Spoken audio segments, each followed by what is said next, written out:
Bonjour, c'est Jules Lavie pour Code Source, le podcast d'actualité du Parisien. La crise du Covid a dégradé la santé mentale des Français, on le dit souvent.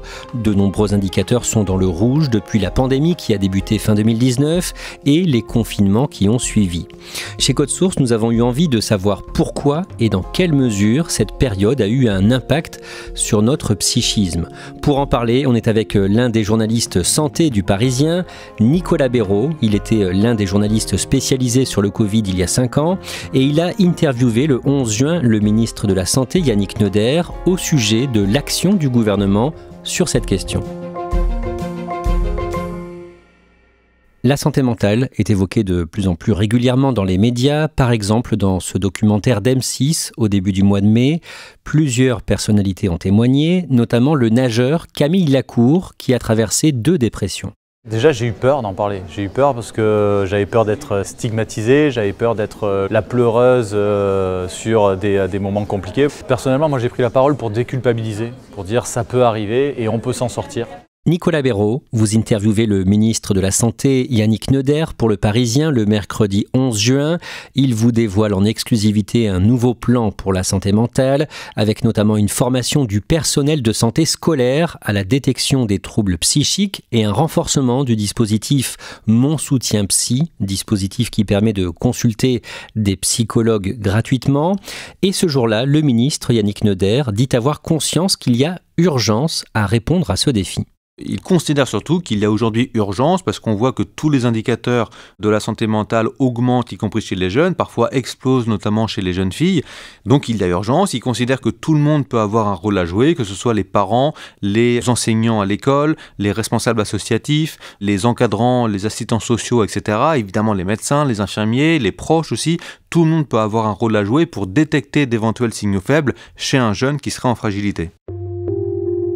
Dans cet épisode de Code Source, on va essayer d'expliquer ce que le Covid a changé sur notre santé mentale. Pour bien comprendre, Nicolas Béraud, et je précise que c'est une actualité que vous avez couverte à l'époque, le confinement lié au Covid en France à partir de mars 2020 a été appliqué comment ? Il a été appliqué à 3 périodes différentes. La première, c'est du 17 mars au 3 mai 2020, la deuxième du 30 octobre au 15 décembre et la troisième du 3 avril au 3 mai 2021.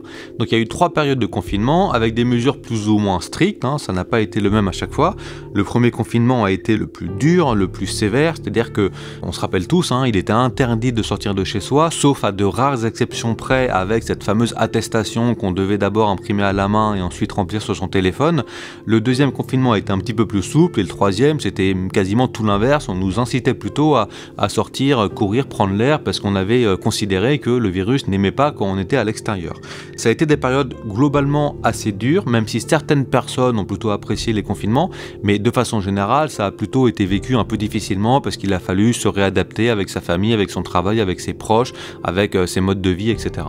C'est une période où de nombreuses familles françaises ont été endeuillées, familles qui ont dû parfois enterrer leurs proches dans des conditions plus que compliquées. Oui, ça pouvait être très compliqué pour plusieurs raisons. Il y avait des personnes qui nous racontaient qu'elles avaient été dans l'interdiction de pouvoir ne serait-ce que voir une dernière fois leurs proches dans son cercueil parce qu'il fallait les inhumer plus rapidement. Il y a aussi des obsèques qui ont dû se tenir dans des effectifs très réduits, donc une dizaine de personnes maximum, encore une fois pour des raisons sanitaires qui paraissaient à l'époque pas forcément justifiées de la vie de ces personnes-là au vu de la gravité du moment. Donc ça a été effectivement très dur à vivre pour ces personnes, d'autant plus que ça s'ajoutait au stress que pouvait générer le confinement sur le travail, la vie de famille, etc. Et à cette période, le Covid a fait en France au moins 160 000 morts. Il y avait aussi le décompte, justement, du nombre de décès le soir à la télévision.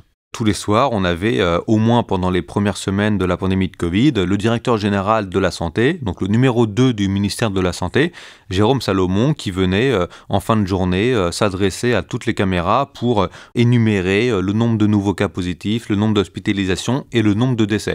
En ce qui concerne les décès, 1995 décès sont observés. Donc chaque soir, il y avait ce moment qui était un petit peu quand même inquiétant, qui pouvait être parfois un petit peu angoissant, ce moment où on annonçait le nombre de nouveaux morts du virus en France. Et dans les familles, pendant les confinements, beaucoup de gens, beaucoup d'adultes, de jeunes se sont tournés vers leur ordinateur, leur téléphone ou leur console de jeux vidéo pour essayer de moins stresser. De s'occuper dans un premier temps et ensuite effectivement de moins stresser pour certains d'entre eux.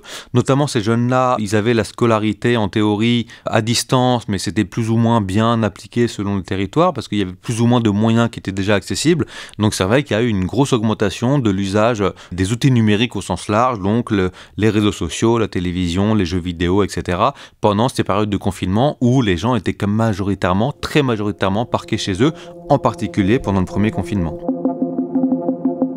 Nicolas Béraud, dès février 2021, on a constaté une augmentation des états anxieux et dépressifs dans le pays. À l'époque, en parallèle du suivi de l'épidémie, Santé publique France commence aussi à faire des enquêtes pour mesurer l'état de santé mentale de la population. Et ce qu'ils commencent à percevoir en ce début d'année 2021, c'est que la part de personnes qui disent ressentir un état anxieux ou dépressif, elle augmente, elle passe de moins de 30 à près de 40%. Et dans toutes les personnes en France, celles qui sont les plus touchées, ce sont notamment les étudiants, les personnes qui sont sans activité professionnelle, celles qui sont en situation de précarité. Donc pour toutes ces personnes, il y a beaucoup d'inquiétudes sur l'avenir, sur comment ça va se passer, sur la fin des cours, qu'est-ce que ça va entraîner, sur est-ce que je vais réussir à retrouver du travail une fois que la pandémie se sera un petit peu dissipée. Donc ces personnes-là ont été les plus touchées par ces prémices de l'aggravation de la santé mentale qu'on observait à l'époque. À la même période, beaucoup de gens ont constaté une augmentation des comportements agressifs dans l'espace public, dans la rue, aux caisses des magasins ou dans les transports. Oui, ça pouvait arriver effectivement qu'il y ait des scènes de tension parce que beaucoup de gens étaient un peu à bout. Alors ces gens n'avaient pas forcément de maladie mentale en tant que telle, mais parfois ils étaient un petit peu fragiles psychologiquement, ils étaient à bout, ils étaient épuisés, ils étaient éreintés. Donc on a pu assister effectivement dans la rue à des scènes de tension, sans doute en tout cas dans certains endroits plus importantes que d'habitude. Il y a eu aussi une augmentation, par exemple, des troubles alimentaires et vous le constatez en octobre 2023 en vous rendant en reportage au centre hospitalier de Nantes en Loire-Atlantique. Je décide d'aller en reportage dans ce centre spécialisé pour les TCA, donc les troubles du comportement alimentaire, parce que j'avais eu vent d'une grande étude qui venait de paraître montrant qu'il y avait une très forte augmentation de la part de jeunes filles qui souffraient de TCA dans le monde. Donc du coup, je décide d'aller en France pour voir sur le terrain, est-ce que les médecins constatent qu'il y a aussi de plus en plus de demandes et puis essayer de comprendre pourquoi. Je rencontre notamment une jeune fille qui me raconte que pendant le confinement, elle a passé énormément de temps sur les réseaux sociaux, notamment sur TikTok, où elle était déjà un petit peu fragile, elle mangeait un petit peu moins et elle était happée par des vidéos qui lui disaient que c'était bien de moins manger, que ça allait la rendre plus belle, etc. Donc c'est comme ça qu'elle a progressivement plongé, qu'elle a perdu kilo après kilo et qu'elle a fini par devenir anorexique et devoir être hospitalisée pour cela. Et ce que me racontent aussi sur place les soignantes, les infirmières, les médecins, c'est que le Covid, ou plutôt l'impact qu'a eu le Covid sur l'utilisation des réseaux par les jeunes, leur a fait beaucoup de mal parce que certains ont été endoctrinés par ces réseaux-là. Est-ce que l'on sait quels autres troubles mentaux, quels problèmes ont augmenté depuis le Covid ? Grosso modo, les différents troubles psy les plus communs, la dépression, les idées suicidaires, les troubles anxieux, tout ça, ça a augmenté depuis le Covid. On le voit dans les études, tous ces différents troubles augmentent, on va dire, dans des proportions relativement semblables. De quel ordre ? On constate en population générale, entre la période pré-Covid et le milieu de la pandémie, vers 2022-2023, une augmentation de l'ordre de 15, 20, parfois 25%. Les jeunes sont les premiers touchés. Les jeunes sont effectivement les premiers touchés, c'est-à-dire qu'on constate que c'est chez les jeunes qu'on voit les augmentations les plus fortes. Très clairement, ce sont eux qui ont le plus pâti de ces différents impacts dont on a parlé. Et les jeunes filles sont encore plus touchées. Absolument, c'est encore plus marquant chez les jeunes filles que chez les jeunes garçons. Pour vous donner quelques chiffres, 9% des jeunes filles ou des jeunes femmes de 18 à 24 ans ont rapporté avoir eu des pensées suicidaires durant l'année 2022, contre seulement 6% des garçons. Donc dans les deux cas, pour les filles comme pour les garçons, c'est en hausse, mais c'est toujours plus élevé chez les filles ou en l'occurrence chez les jeunes femmes que chez leurs homologues masculins. Nicolas Béraud, cette année, au début du mois de juin, vous avez fait un reportage à Rennes dans un centre qui accueille des jeunes en difficulté psychique tout en restant scolarisés, l'un des 13 centres de la Fondation Santé des étudiants de France. D'abord, présentez-nous un peu ce lieu. C'est une clinique dans un lieu assez bucolique, juste en périphérie de Rennes, au milieu de la verdure, au milieu d'une petite forêt. C'est plusieurs grands bâtiments. Il y a le bâtiment hospitalier où il y a beaucoup de jeunes, plusieurs dizaines de jeunes qui sont hospitalisés, qui dorment ici. Il y a le bâtiment scolaire et puis il y a une salle de sport. Il y a différents bâtiments connexes. Donc c'est un lieu qui paraît tout à fait accueillant. Et ce que je trouve intéressant, qui fait la spécificité de cette clinique et des autres établissements de la Fondation Santé Étudiants de France, c'est que les jeunes qui y sont pris en charge pour des troubles psy ou pour de la réadaptation après un accident de voiture par exemple, ils peuvent aussi suivre leur scolarité sur place. Donc ça va du collège aux études supérieures, les collégiens, les lycéens, ils ont les cours sur place parce qu'il y a l'annexe d'un collège-lycée de l'extérieur. Et pour ce qui est de l'enseignement supérieur, ils peuvent aller suivre des cours à la fac en quittant l'établissement. Donc c'est vraiment ça qui fait la spécificité de ce lieu. Vous parlez notamment avec une jeune fille de 18 ans, Émilie, qui vous raconte ses crises d'angoisse avant qu'elle ne soit admise ici. Je la rencontre, elle est en train de préparer son grand oral du bac avec son professeur principal et avec d'autres élèves. Je discute un petit peu avec eux et ce que me raconte Émilie, c'est qu'elle a toujours été anxieuse de nature, qu'elle a toujours eu des petits moments d'angoisse, etc. Et à partir du Covid, elle a senti des crises plus importantes, au point que parfois elle n'arrivait plus à aller à l'école, donc elle avait aussi contracté une sorte de phobie scolaire et c'est comme ça qu'elle s'est retrouvée dans cette clinique où elle a pu petit à petit reprendre confiance en elle et retrouver goût à la scolarité en espérant qu'elle ait son bac. Ce centre, aujourd'hui, d'un mot, il a trop de demandes. Oui, ce que me raconte le directeur Gilles Luliac, c'est que le délai moyen d'attente est passé de 6 mois à 1 an. Donc il y a une explosion de la demande et en fait ce qui est intéressant, c'est que la très forte hausse de tous les indicateurs santé mentale qu'on constate dans les études, on le perçoit aussi là sur le terrain, dans cette clinique, avec de plus en plus de gens qui veulent entrer et donc forcément des temps d'attente pour entrer qui s'allongent. Nicolas Béraud, il y a un autre problème, ce sont les déserts médico-psychiatriques. De nombreux patients ont du mal à trouver un rendez-vous avec un psychiatre. Oui, on parle beaucoup, vous savez, des déserts médicaux, notamment à la campagne, en milieu rural, quand c'est très compliqué de trouver un rendez-vous pour un médecin. Et a fortiori pour un médecin spécialiste. Et ça vaut aussi pour les psychiatres. Il y a des territoires en France où il y a très peu de psychiatres et c'est très compliqué d'avoir accès à un professionnel de santé pour les troubles psy. Autant dans les grandes villes, on peut en trouver sans problème, même si certains prennent des tarifs très élevés avec des honoraires très importants. Mais à la campagne, c'est très compliqué et parfois, des gens ne peuvent pas consulter un médecin spécialisé quand ils ont le ressenti qu'ils ont un problème psy. Et en cas de crise, quand un patient doit aller aux urgences psy, c'est compliqué aussi. C'est très compliqué. À nouveau, on parle beaucoup de la crise des urgences, mais au sein des urgences, celles qui sont spécialisées en psychiatrie, les urgences psy, sont peut-être encore plus en difficulté que les autres parce qu'il y a un manque de personnel criant, parce que la charge de travail, elle augmente étant donné qu'il y a de plus en plus de patients qui peuvent faire des crises. Donc c'est effectivement extrêmement compliqué d'avoir une prise en charge adaptée dans un service d'urgence psychiatrique. Autre problème que nous connaissons actuellement en France, les pénuries de médicaments, pénuries qui touchent aussi les produits prescrits à des patients qui souffrent de dépression, d'angoisse ou encore de bipolarité. Absolument, il y a beaucoup de traitements en France qui font l'objet de tensions ou de ruptures de l'approvisionnement. Donc concrètement, ils sont parfois durs à trouver en pharmacie. Et ça vaut aussi pour des psychotropes. Donc c'est une gamme très large de médicaments utilisés pour des troubles psy comme la dépression, les angoisses ou des maladies comme la bipolarité. Et parmi ces psychotropes qui sont durs à trouver, ces derniers mois, il y en a eu plusieurs qui sont très courants, très utilisés, comme la molécule kétiapine qui est vendue notamment sous le nom Xeroquel ou la sertraline, le Zoloft, pour ceux qui connaissent.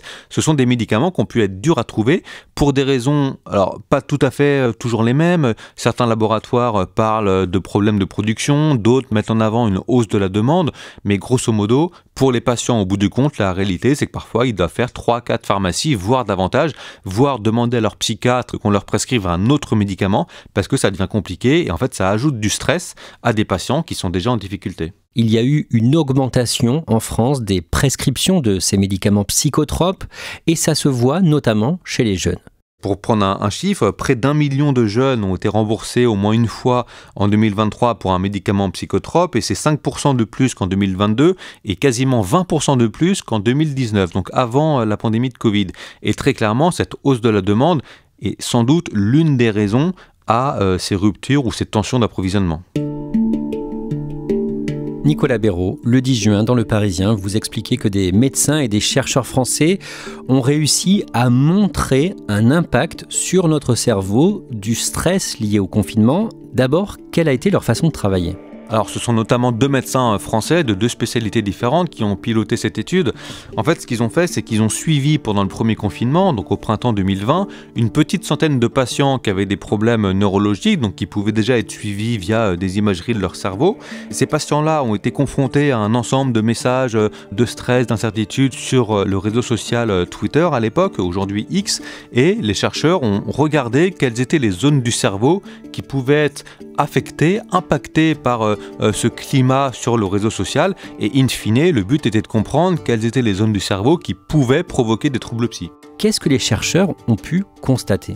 Ils ont constaté une activité particulièrement importante dans 2 zones du cerveau très précises, et ce sont 2 zones du cerveau qui sont aussi connues pour s'activer, si je puis dire, en cas de stress post-traumatique. Donc en fait, c'est comme si le confinement avait induit les mêmes fonctionnements cérébraux, les mêmes effets qu'un stress post-traumatique. C'est une étude qui est limitée parce qu'elle est faite sur un petit échantillon très particulier de personnes qui avaient déjà des problèmes neurologiques, mais c'est une étude qui va sans doute inciter d'autres recherches pour essayer de mieux comprendre les raisons pour lesquelles le confinement a pu avoir un impact sur notre activité cérébrale. Est-ce qu'on sait si le Covid en lui-même, si la maladie en elle-même a pu jouer un rôle sur notre organisme, sur notre biologie ? Oui, on a de plus en plus d'études montrant que parmi les symptômes du Covid long, donc vous savez, c'est quand il peut y avoir des particules virales du virus SARS-CoV-2 qui restent dans l'organisme, ça peut provoquer des symptômes à long terme, et pas mal d'études montrent que parmi ces symptômes à long terme, il pourrait y avoir des troubles psy. Il y a une grande étude notamment qui est parue en septembre 2024 qui a montré qu'une infection Covid sévère, donc une infection Covid qui a dû entraîner une hospitalisation, pouvait dans certains cas provoquer un risque accru de maladie psychiatrique. Après, ce n'est clairement pas que ça qui peut expliquer à elle seule la très forte dégradation de la santé mentale qu'on constate dans les données, dans les études, mais ça peut, pour certains patients, faire effectivement partie des explications. Mais donc c'est plutôt le confinement qui a eu un effet sur nous ? C'est effectivement le confinement, les différentes mesures qui ont été prises, comme la fermeture des écoles, etc., qui, pour certaines personnes, ont pu avoir un impact néfaste. Après, je précise quand même, et je pense que c'est important de le redire, le confinement et les mesures semblables prises à l'époque ont été prises pour limiter la circulation du virus et pour sauver des vies, et sur ce plan, ça a marché. Beaucoup d'études montrent que des dizaines de milliers de vies ont vraisemblablement été sauvées grâce aux différents confinements. Donc il ne faudrait pas rejeter tout ce qui a été fait à l'époque uniquement parce que ça a pu avoir des effets je dirais collatéraux néfastes sur la santé mentale, mais c'est bien aujourd'hui que des chercheurs étudient cet aspect-là. Nicolas Béraud, il y a une chose qui a changé depuis quelques années, c'est que l'on parle beaucoup plus souvent sur les réseaux, dans les médias de la santé mentale. Il y a eu beaucoup de témoignages de personnalités du sport, des spectacles ou des médias, du journaliste Nicolas Demorand à l'humoriste Constance, qui ont tous les deux parlé de leur bipolarité. Il y a eu aussi récemment, début mai, sur M6, un documentaire avec parmi les témoins la chanteuse Pomme, Yannick Noah, ancien tennisman et chanteur, ou encore le rappeur Orelsan.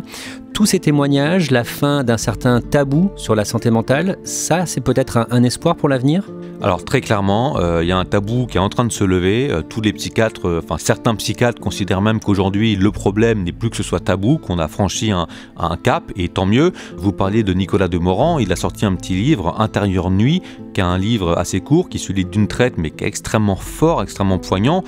À l'époque, quand j'avais fait un article que j'avais interrogé des associations, des patients, des médecins, tous disaient mais ça va évidemment potentiellement faire du bien à des personnes qui sont malades et qui en ont honte au travail, qui en ont honte auprès de leurs proches, etc.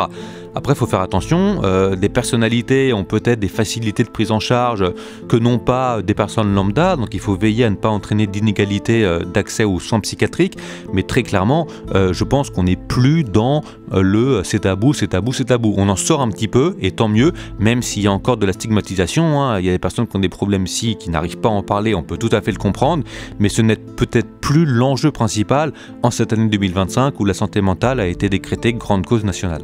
L'enjeu principal, c'est les moyens finalement ? Bien sûr, les moyens financiers, les moyens en personnel, il nous faut plus de psychiatres, il nous faut plus d'assistants sociaux, il nous faut plus d'infirmiers spécialisés en psychiatrie. Oui, sans nouveaux moyens, sans nouveaux financements, ça risque d'être très compliqué encore pour les années à venir.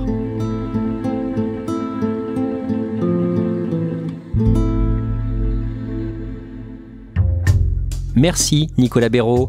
Cet épisode de Code Source a été produit par Anaïs Godard, Clémentine Spiller et Thibault Lambert, réalisé par Pierre Chaffanjon. Code Source est le podcast quotidien d'actualité du Parisien. N'hésitez pas à vous abonner sur votre plateforme d'écoute préférée, à nous laisser des commentaires ou à partager. On vous invite aussi à écouter Crime Story, notre podcast hebdomadaire de faits divers. Chaque samedi, une nouvelle affaire criminelle racontée par Claudia Prolongeau et Damien Delsoni. Damien Delsoni qui est le chef du service police-justice du Parisien.